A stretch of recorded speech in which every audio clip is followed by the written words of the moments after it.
Hello, it's John Neal here again, and I'm going to do another chalkboard demonstration for you.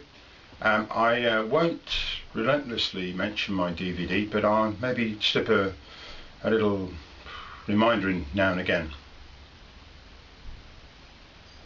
Anyway, yeah, I've just sent a DVD off to Honolulu, which is very nice. I've offered to give them personal tuition if they just pay for the airfare and maybe a week's stay.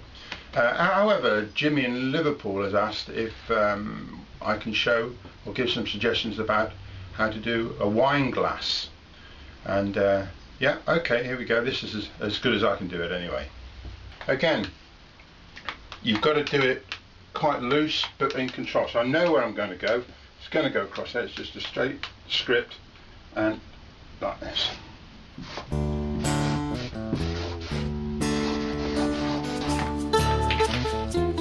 Having done that, you can always tidy up a bit, but that's the general feel of the way it's going to go. So we can just tidy up and thicken up if we have to.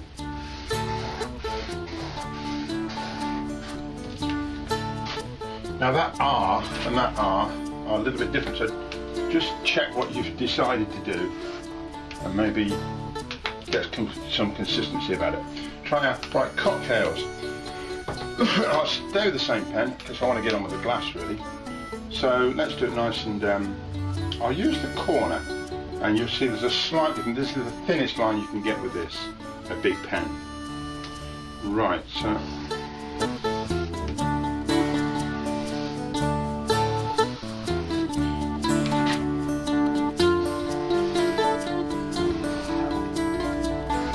now, as I said before, I'm trying now. I've got cocktails, T-A-I-L-S to fit in yet. So C, O and C are quite wide letters and I've made them so. Right, this K I'm just going to squash up a little bit, and I'm not going to put the tail in yet because that could easily go under there quite nicely. Let's put T. T doesn't have to be too wide either. So let's just do that. A. Oh, we'll do it that way. I, L, tight in, and then S. Now, I'm going to do the S so the bottom of the S is fairly bulky, so it's got a sort of a 1920s look and feel to it, I suppose. So the top nice and small, and then a big base to it. I help. Now let's take this K. Now I know where the rest of the word is.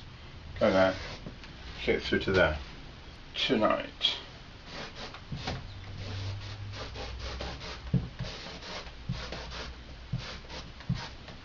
Right, it's gone quite thin, but I'll go over it again in a moment. Right, now for the glass. It's going to go here. I've marked it out. You've got to get the ovals right and get the depth right so that you've got a looking down effect on it. You've got the perspective right. Right, there are three things I think we've got to get right on a glass. First of all, get the content of the glass right. Then we'll get the outside shape defined. And then I'll put the surface on, and this is the way it will work. First of all, we're going to have actually the content not only has that, but has a surface there, which we need just to put a little bit of white on as well in a moment.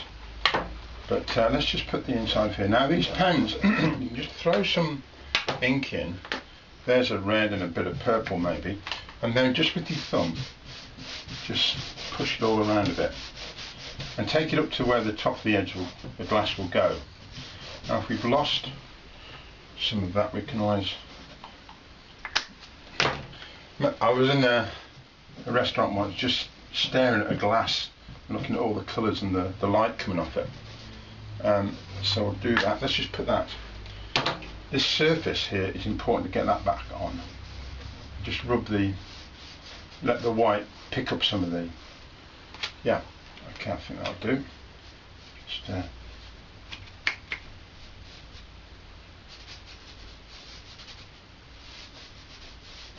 okay.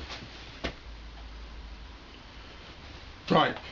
Now the next thing to do is to get the shape defined. I think I'll stick with this big pen because it's quite a large piece, and just swoop it down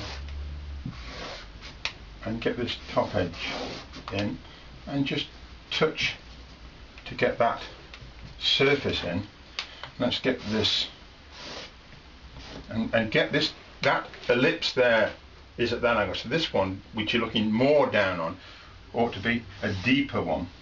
So you want to do that, that's good. Just blob around a few bits to make it look like the light's catching it. And under there actually you're going to get a little dark patch. Right, so that's this sort of the outline done. Okay.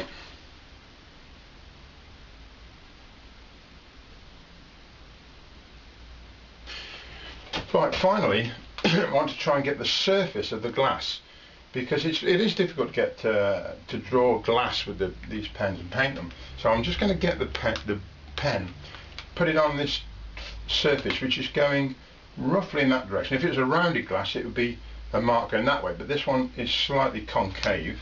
So I just put this here and flick it down. You've got to do this just once so it doesn't work. Like that, maybe twice. And there'll be that reflection coming off the top of there, and then possibly a little one back there. And at the back, the same thing might happen at the back if you're creating the light effect to go there. So just try the same thing back there. And then finally you might want to put a few bits and pieces in it, like bubbles and so on. They might even come out of the top, and that will do it, I think.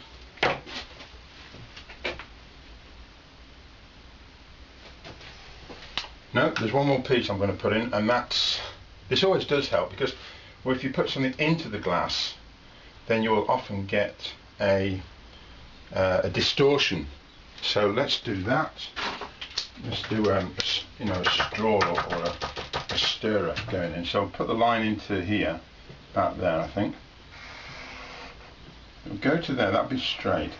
But then here on in, you'll get it at a different angle altogether. And now we've just got to add something to this to make it look as if there's some light touching it there, a little less there, and then a little less there. And let's put